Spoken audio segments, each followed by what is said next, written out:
Isa sa mga pinakahinagupit ng bagyong Aghon ang Quezon Province na matindi rin ang mga pagbaha. Ang ilang lugar nawalan pa ng kuryente. At nakatuto si Denise Abante ng GMA Regional TV, Balitang Southern Tagalog.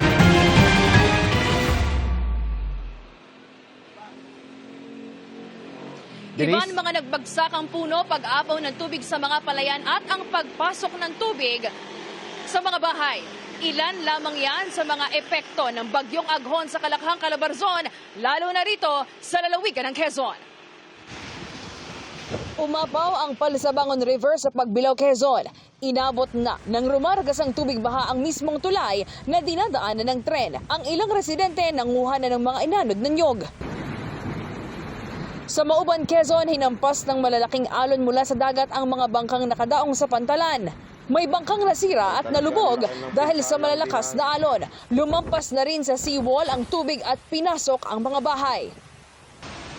Sa Lukban, nabuwal ang maraming puno habang poste naman ng kuryente ang bumagsak sa Tayabas. Binabaha na ngayon ang maraming lugar sa bayan ng Lopez. Wala ng supply ng kuryente sa ibang lugar. Dahil sa malakas na ulan at hangin, halos umapaw ang spillway sa Iam, Lucena City. Kita rin mula sa pantalan ang malakas na bugso ng hangin at ulan.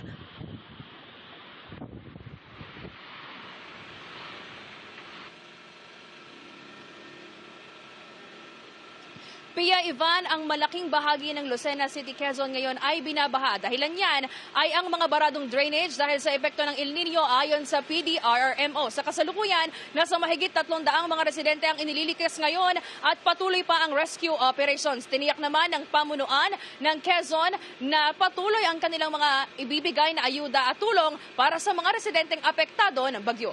Yan muna ang latest mula rito sa Lucena City, Quezon. Balik sa inyo. Ingat at maraming salamat. Denise Abante ng GMA Regional TV, Balitang Southern Tagalog.